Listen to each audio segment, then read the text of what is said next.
Muchas gracias por acompañarnos hasta aquí. Los que habéis estado con nosotros desde ayer, sabéis que hemos intentado tratar y pasearnos por todos los meandros que el tema de políticas, violencia, si hablamos de las drogas, crea en nuestras sociedades, sobre todo enfocándonos en el continente americano. Y en esta última sesión queríamos hacer como un juego hipotético.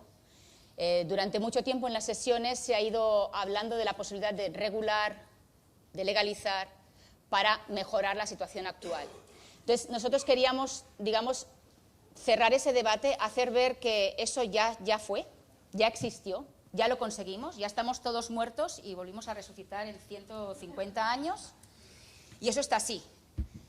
Y que intentáramos hacer todos, cada uno, desde su trabajo, desde su análisis, desde la parcela que ocupa en la sociedad, cuáles serían las oportunidades que eso tendría y cuáles serían los riesgos que eso tendría.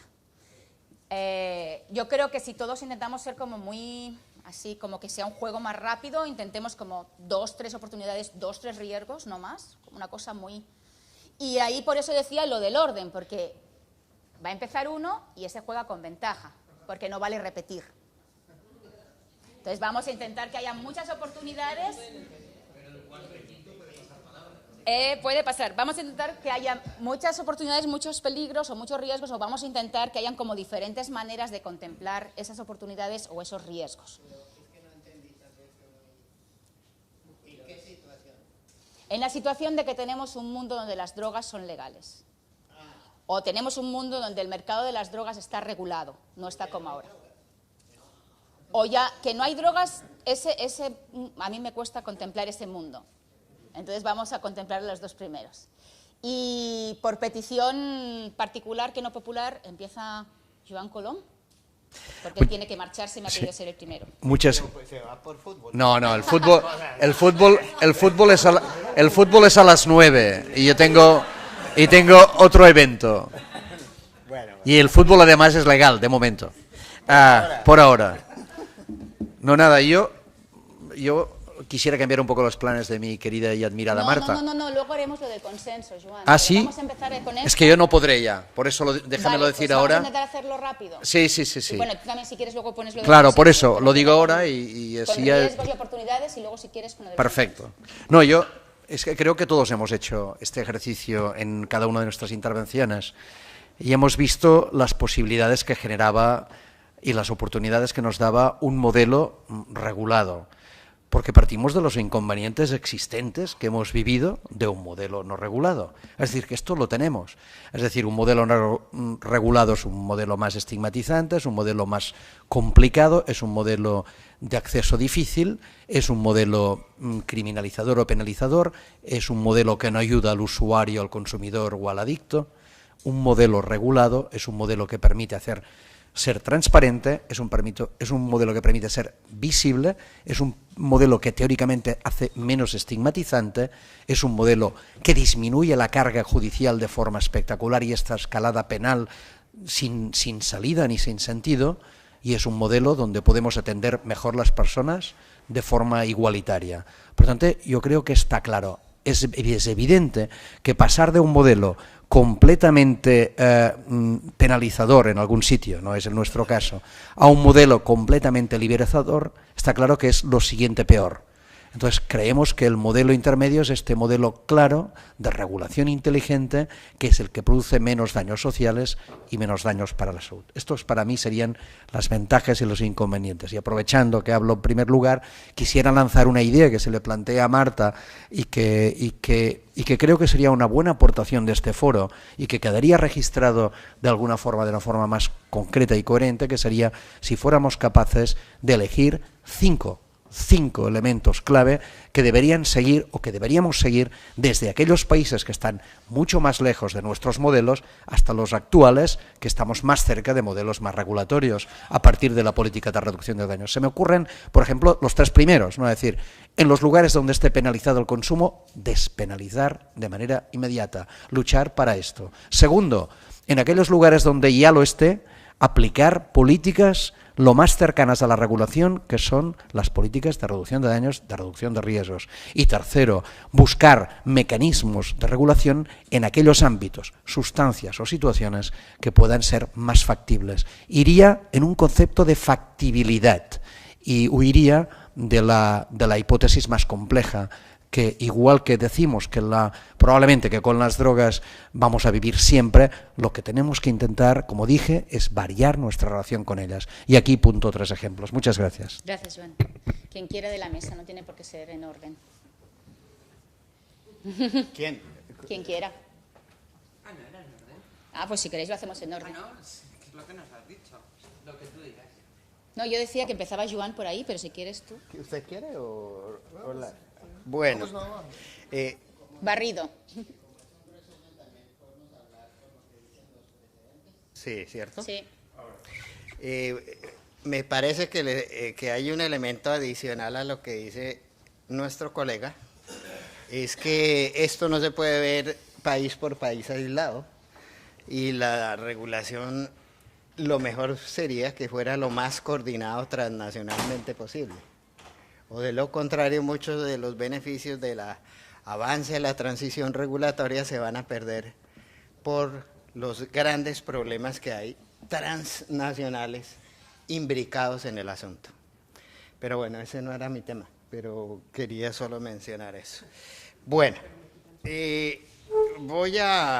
la posición mía siempre en estos casos la dicen que es pesimista, entonces yo diría que es más realista que pesimista, pero ustedes son los que juzgan. Aún en un mundo ex post facto, prohibicionista y más regulado, incluso que se haya legalizado y que vivamos en paz, el mundo ya no es como antes, ni va a ser como antes, porque en el camino hemos ido creando una institucionalidad y una cultura de ilegalidad muy profunda en amplios espectros de la sociedad, entre otras las élites. Entonces, es bueno desactivar la droga, el crimen, la economía de la droga, sin la menor duda, no lo pongo en duda en absoluto.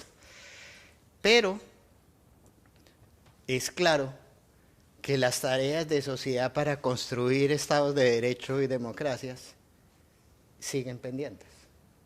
Que es menos difícil, menos contradictorio poder avanzar sin drogas, sin duda, pero que las tareas fundamentales siguen ahí.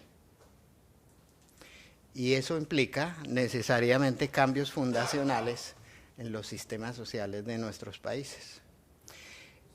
Uno de los elementos que en este seminario no se habló tanto, pero que se debe hablar, es que el tema no de las drogas per se, sino de la ilegalidad y las ganancias que se dan por la ilegalidad, van muy imbricadas y muy reproducidas por el tipo de exclusión social que hay en nuestras sociedades.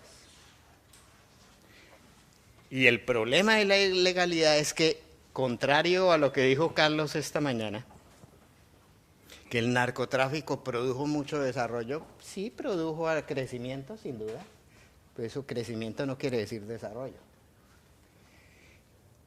La ilegalidad lo que sí ha reproducido es, a pesar de la inclusión perversa de la ilegalidad de ciertos sectores excluidos, llamo inclusión perversa es que les genera ingresos, pero no les genera proyectos de vida ni inclusión social. Por el contrario, lo que le reproduce es el riesgo de pérdida de vida y de exclusión de sus entornos. Entonces, el tema de la ilegalidad es que explota la exclusión social y la desigualdad. La potencia y la utiliza. Con ello quiero decir que si queremos ir post facto droga, llamémoslo así, ilegal, tenemos que de todas maneras ir hacia la construcción de una sociedad incluyente para poder contrarrestar las multiplicidades de formas de ilegalidad subsistentes y que se van a reproducir en nuestro ambiente, se van a seguir reproduciendo en nuestro contexto. Por lo tanto, la tarea sigue menos dificultosa, pero suficientemente compleja y comprometedora como para llamar la atención, especialmente a nuestras élites, de que el mundo está por hacer, hacia un mundo que quepan y se puedan reproducir los sujetos como ciudadanos y no simplemente como habitantes. Bien. Rodrigo, ¿quiere hablar? Si una vez uno sale del lío. Bueno, yo no me despierto en 40 años, sino en 10 años. Y mi drama es este. Se legalizó la marihuana y se congeló el debate sobre la prohibición de las otras drogas. O sea, que es como el dilema en que yo creo que estamos hoy. Yo creo que hay un movimiento muy fuerte hacia la legalización de la marihuana. En Estados Unidos está creciendo mucho y si en Estados Unidos se legaliza de manera más general, eso es una fisura fundamental al régimen de prohibición de marihuana. Pero el lío que puede suceder es que se diga la marihuana era el outlier del régimen de prohibición. Sí, esta no era tan peligrosa, ahí nos equivocamos, pero el resto, estas sí son terribles, la cocaína, la heroína, el crack, y entonces se debe mantener en la prohibición, y entonces todo, y como la marihuana era la más consumida, entonces todos los movimientos sociales en el norte a favor de la legalización se derrumban, y queda repartido el costo de la prohibición. Nosotros seguimos con la violencia y allá quedan con un tema de consumos ilícitos más focalizado y entonces dicen ya todo tranquilo y me vuelvo a dormir por ahí por 2 siglos. Ese sería como el temor que yo tengo. Si el debate de la marihuana va a ser el debate para reestructurar el régimen global de regulación o para suprimir lo que algunos ven como, junto con la hoja de coca, como la marihuana y la hoja de coca, como los 2 errores del régimen de prohibición y que el resto quede totalmente instalado y no solucionemos el problema con las otras sustancias y sobre todo el problema de la violencia social, de la violencia y corrupción asociadas a los mercados ilícitos de las otras sustancias psicoactivas. Me sumo a la pesadilla de Rodrigo, quizás con algo que me ha quitado el sueño por algún tipo de reuniones en las que he ido en países del norte global, particularmente en Norteamérica, en Estados Unidos y Canadá. Logramos la regulación, pero América Latina y los países del sur, como siempre, se tardaron demasiado y lo pensaron demasiado y no se dieron a sí mismos el voto de confianza de creer que como sociedades estaban listas y por lo tanto el modelo regulatorio resultante a nivel global es el modelo que sigue beneficiando a los países más industrializados. ¿Por qué tengo esas pesadillas? Porque mientras veo que en el Parlamento mexicano se debaten entre si debemos o no debemos, la marihuana es buena o no es buena, tiene propiedades o no tiene propiedades, en otras partes del mundo lo que se debate es la ética y la legalidad de las patentes sobre cepas específicas de marihuana y el registro de medicamentos específicos que después cierran mercados hacia regulaciones que terminan únicamente comercializando aquellos productos que fueron patentados en primera instancia y que fueron asegurados y adjudicados al beneficio de un grupo específico, una nación específica. Yo creo que en realidad hacia allí es hacia donde vamos y si no despertamos y empezamos a hacer modelos más adecuados a lo nuestro, terminaremos importando variedades patentadas en ese norte global del que no nos vamos a poder salir aún en legalidad. Orlando. Olá. Existe um filósofo francês chamado Jacques Derrida, que escreveu um livro chamado Força de Lei. E nesse livro ele faz a distinção entre direito e justiça. Ele diz que o direito é um campo fechado, e por isso o método dele desconstrutivista é muito facilmente aplicado ao direito. E ele distingue o direito da justiça porque a justiça é um campo aberto. E ele diz nesse texto que a justiça é um local no qual nós nunca chegaremos, porque a justiça é sempre algo que está por vir. É sempre algo que estamos buscando e nunca vamos chegar na justiça, diferente do direito. Então, a legalização das drogas, ela é uma mudança no campo do direito, no campo jurídico, mas ela não contempla a mudança total no critério de justiça, porque nós não vamos chegar à justiça social legalizando as drogas. Nem o fim da escravidão acabou com o racismo no Brasil. Então não será a legalização das drogas que vai fazer com que o racismo acabe no Brasil. Conforme falei, vamos desconstruir uma máquina de produzir mortes e encarceramento de negros no país. Mas isso não vai acabar com o racismo. Mas Angela Davis tem um outro livro chamado, acho eu, não sei se sexo ou mulher, classe e raça. 3 palavras. Né? Onde ela diz que a luta das mulheres brancas pelo fim da escravidão nos Estados Unidos foi fundamental para a construção do feminismo. Nesse livro, Angela Davis diz que, a partir do momento em que mulheres brancas nos Estados Unidos se identificaram com a situação dos escravos, porque elas também tinham uma condição dentro do lar, dentro da sociedade americana, muito parecida com a da restrição dos direitos que os escravos tinham, que a luta das mulheres pelo fim da escravidão nos Estados Unidos foi um marco para a construção do feminismo. Ou seja, a justiça, enquanto um campo aberto, faz com que algumas lutas se transformem em outras lutas. E acho que é dentro desse critério que nós vamos ter um mundo antiproibicionista concretizado, onde a legalização das drogas não nos levará ao fim a realização de nenhum critério de justiça, mas com certeza abrirá a possibilidade de crescermos politicamente para outras lutas maiores para a justiça social. É assim que eu entendo o mundo com a legalização das drogas. Araceli, Anjón. A ver, yo voy a enganchar con la pesadilla de algunos. Para mí no sería tanto una pesadilla porque yo tengo asumida que es una de las probabilidades. Es decir, que una vez que la marihuana tenga un estatus reglamentado prácticamente en todo el planeta, no digo en todo, pero prácticamente, pues todo el movimiento de legalización de drogas, que no es exactamente el mismo que el de la reglamentación del cannabis, pues quede de alguna manera censurado. Entonces yo eso hasta cierto punto lo tengo asumido y además sé que si eso llega a ocurrir, para los que somos generalistas de la legalización de todas las drogas, pero que ahora estamos en el cannabis por ventana de oportunidad y porque es lo que tenemos delante, pues bueno, nos sentiremos muy decepcionados porque probablemente no se nos acompañará como nosotros estamos acompañando. Pero bien, yo lo tengo asumido. Ahora, también una esperanza, puede ocurrir otra cosa.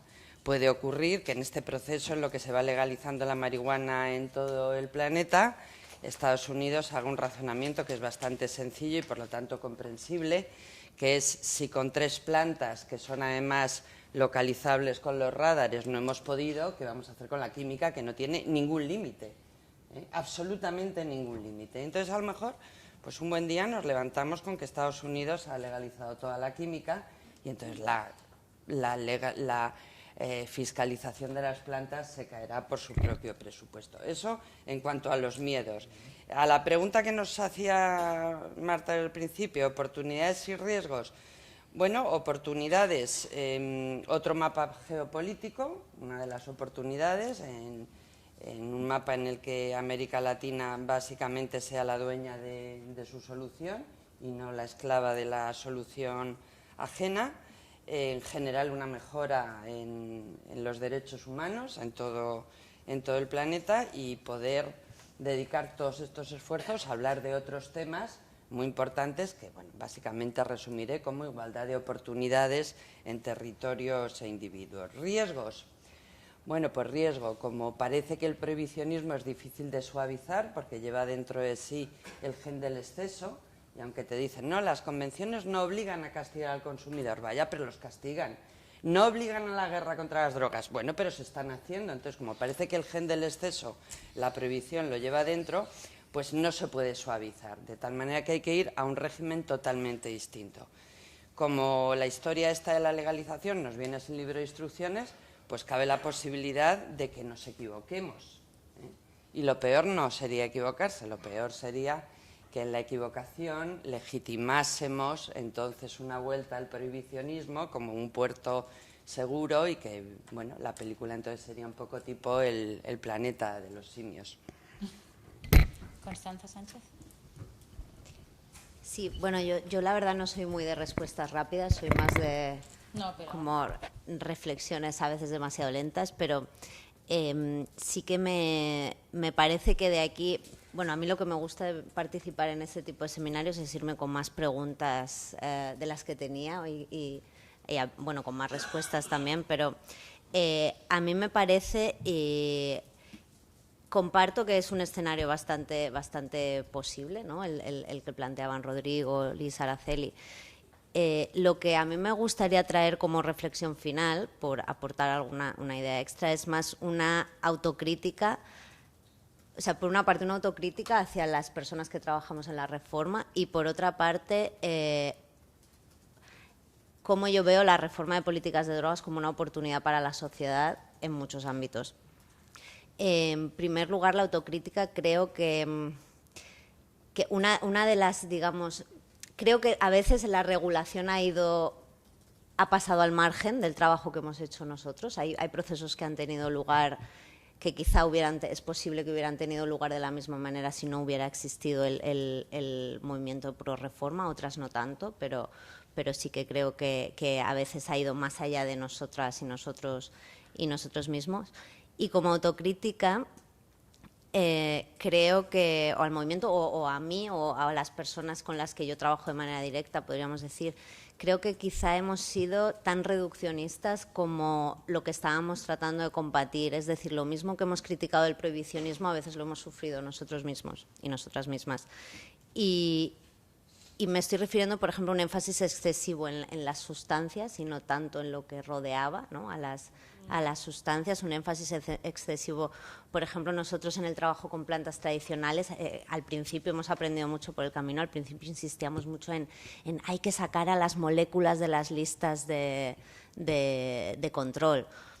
Ahora, 5 o 10 años después te das cuenta de que realmente este quizá no era el camino más adecuado. O sea, lo mismo que criticábamos en los formuladores de políticas era lo mismo que nosotros estábamos haciendo. Y me acuerdo cuando conocí a Rodrigo, él me dijo una cosa que seguramente no se acuerda, pero que me dijo una cosa que se me quedó clavada y que la he tenido presente durante mucho tiempo, es que a veces el camino más rápido entre dos puntos no es la línea recta, ¿no? Entonces, hablar de reforma de políticas de drogas, y vuelvo al principio de mi intervención ayer, hablar de reforma de políticas de drogas es hablar de mucho más que de drogas. Y hasta ahora, ¿para qué nos está sirviendo?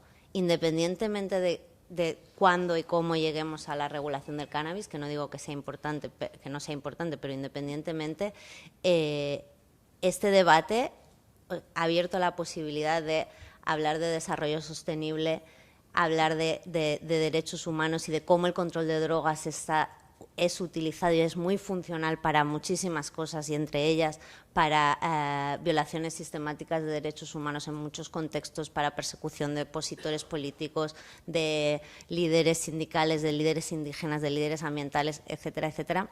Entonces, simplemente por sacar estos temas en foros donde seguramente no hubieran salido, y por la capacidad que ha adquirido el movimiento pro reforma de llegar a sitios donde hay otros movimientos sociales que no han podido llegar, ¿no? Por una serie de circunstancias, creo que esas oportunidades de poner temas en la agenda y de introducir a las políticas de drogas en la agenda, en muchas de las agendas que están, estoy pensando en el caso de Naciones Unidas, creo que el viaje que hemos hecho hasta aquí, con toda la autocrítica que yo misma hago hacia nuestra propia estrategia, yo creo que ha merecido la pena. Entonces, de aquí pues sí, una de cal y una de arena, autocrítica y también una palmadita porque, bueno, porque tampoco estamos tan mal, ¿no? Y hay que, bueno, mirar hacia adelante.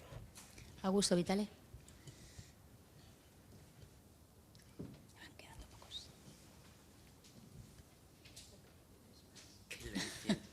Que no veo. Gracias, Araceli.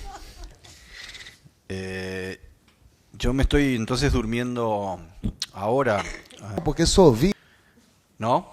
Entonces voy a despertarme 15 años. Tú dijiste 10, dentro de 15. Pero estoy sacando la cuenta de que si me despierto dentro de 15 años, estos 15 años para atrás en Uruguay fueron los que demoramos, nos llevó el proceso, desde que por primera vez en una política pública hubo una estrategia de reducción de daños. Entonces, si eso llevó, estoy haciendo la comparación de tiempo de la medida que yo tengo en mi ecosistema social. Dentro de 15 años en Uruguay, ¿qué podría estar pasando? Son 3 periodos de gobierno, no es mucho más. Las oscilaciones que estamos viviendo entre los vaivenes de la opinión pública que está cuestionando en el continente latinoamericano la agenda de derechos como un exceso, es muy probable que yo me despierte dentro de 15 años y dudo si quizá en Uruguay no se hizo una nueva ley que pueda frenar el movimiento regulador, porque si llegamos a tocar otras sustancias, podríamos llegar a tener no solo problemas políticos quienes las afrontan como propuesta de llevar adelante, sino una oposición quizá económica a que eso se lleve a cabo.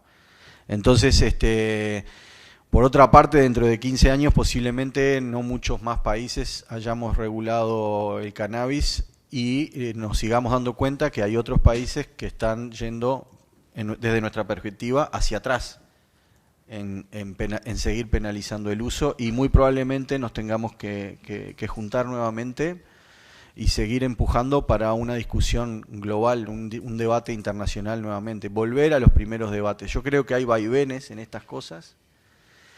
Creo que no necesariamente, no es un camino lineal hacia adelante, es histórico y hoy estoy, discúlpenme, mucho más problematizado porque haya personas en nuestra Latinoamérica que piensen que son excesos los derechos conquistados en los últimos 15 años por parte de los políticos, que los han apoyado y que están reaccionando, y estoy mucho más problematizado por 130 países firmando una declaración que impulsó el gobierno de Estados Unidos sin discutir. Entonces, creo que hay que agenciarse de la discusión permanente con otras situaciones de sociedades y países, y hay que buscar compañeros y compañeras de camino, de procesos, en todos los lugares donde se puedan buscar. Creo que sigue siendo la forma de avanzar en discusión y en debate que genere masa crítica y que haga alertar a la opinión pública, que es manejada por los medios y por muchas opiniones que ahora se le llaman falsas noticias, que la conquista de derechos son los que los pueblos generan y que no son excesos. Es eso. Gracias. Rafael. Bueno, yo voy a especular, como me comentabas, pero claro, con la mentalidad de científico. Yo soy científico y es la única manera que puedo especular, ¿no? ¿Qué es lo que creo? Yo siempre he creído que el modelo de criminalización, no hoy, sino hacía muchos años, es un modelo antiguo. Un modelo antiguo que ha demostrado clarísimamente su fracaso. ¿Por qué? Porque el adicto, lo mismo que desde el principio dije, no puede ser considerado un vicioso, menos puede ser considerado un delincuente. Por lo tanto, este modelo está clarísimo, desde mi punto de vista, yo lo veo muy claro, que este modelo fracasó. Este modelo fracasó. ¿Qué es lo que necesitamos? Yo creo que necesitamos una regulación adecuada, pero creo que una regulación adecuada dependiendo de cada uno de los ambientes. Se ha hablado de un modelo muy claro, que es el modelo de Uruguay. Cuando el presidente Mujica decidió la regularización en este sentido del cannabis, se encontraba con un problema que había en Uruguay que no había en España, que era la pasta base. Y la pasta base era un problema dramático en Montevideo, no solo en Montevideo, en todo Uruguay era un problema dramático que a un coste ínfimo se conseguía una sustancia extremadamente peligrosa. Por lo tanto, claro, obviamente, si a mí se me pregunta, en esta situación, ¿a ti te parece adecuada esta regulación? Yo digo, naturalmente, hay un problema de pasta base que es que no lo tenemos ahora mismo en Europa. Y entonces esto hay que tenerlo siempre en cuenta en función de regular de una manera adecuada, en función del contexto del país. Creo que esto, del país, de la comunidad, de lo que buenamente consideremos. Pero esto es fundamental. Entonces, me pongo a soñar en el futuro, ¿no? ¿Qué oportunidades, qué oportunidades, qué riesgo? Oportunidades, obviamente, la criminalización, todo el problema de la delincuencia asociada a la droga, criminalización, negocio negro, etcétera, problemas judiciales, todo esto, a nadie le cabe duda que sería una mejora. Es cierto que se abrirían nuevas perspectivas económicas, se abrirían nuevas perspectivas económicas que obviamente esto habría que regularlo de una manera adecuada para que estas perspectivas económicas no caigamos en las mismas cosas en las que habíamos caído en un pasado y que hoy en día ya se ve. Se habla mucho del país del norte, y en el país del norte ya se ve mucho cómo se están generando ahora unas perspectivas económicas que nadie se esperaba. Y un negocio que se está generando en el que ahora mismo hay incluso tráfico de cannabis desde el norte al sur, de Estados Unidos a México, algo que era totalmente impensable. Entonces, por favor, tengamos en cuenta esto. Riesgo, ¿qué riesgo adicional veo? Estamos en Europa, recordemos que en Europa hay muchísimas drogas, están presentes. Las dos que están causando el mayor problema socioeconómico y sociosanitario son justamente las drogas legales, el alcohol y el tabaco. Simplemente tengámoslo en cuenta esto.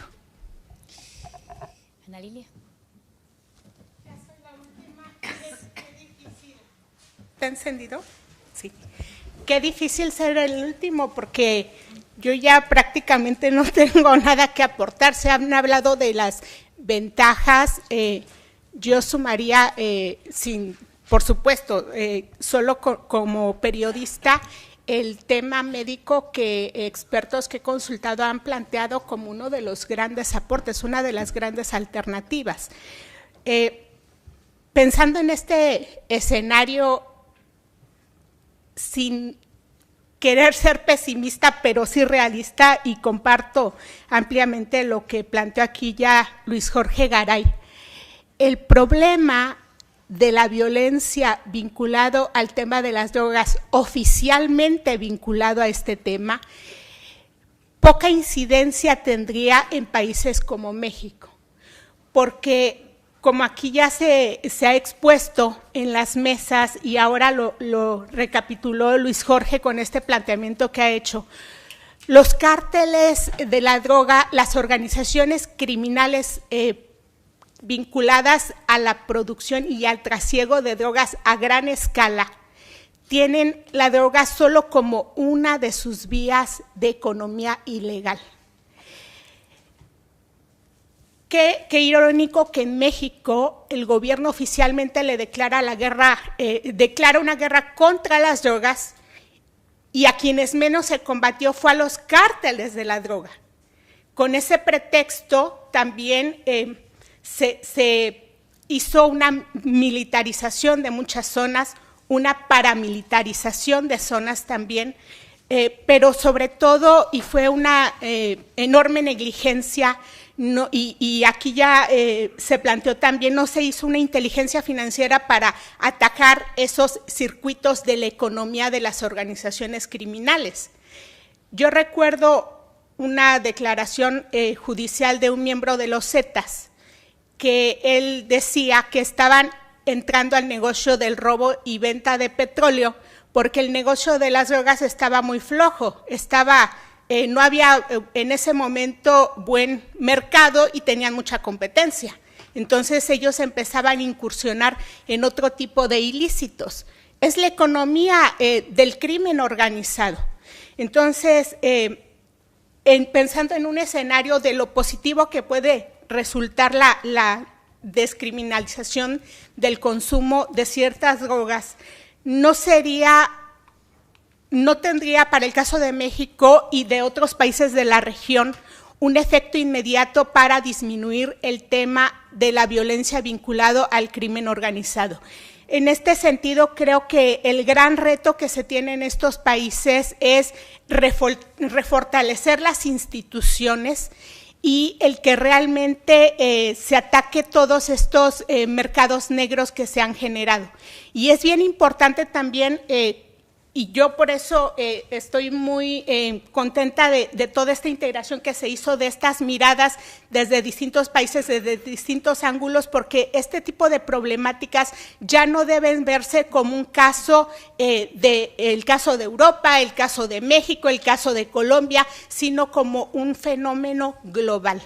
Y en ese sentido, las iniciativas también deben ser globales, por supuesto, adaptadas a las circunstancias y al contexto que tiene cada país. Creo que para el caso mexicano, los planteamientos que se están haciendo en este sentido con el nuevo gobierno son pueden ser un avance. Sin embargo, siendo realistas, la criminalidad siempre va un paso, muchos pasos más adelante que el gobierno. Entonces, creo que todavía habrá mucha materia para discutir, muchos temas a plantear y muchos retos en los que sin duda las organizaciones de la sociedad civil y la sociedad civil en todos los países tenemos mucha tarea por delante. Gracias. Muchas gracias. Muchas gracias a todos los ponentes por haber cumplido con el ejercicio. Creo que vamos a cerrar aquí el seminario. Han sido 2 días muy intensos. Decía Jorge Wagensberg que cambiar las respuestas era evolución y que cambiar las preguntas era revolución.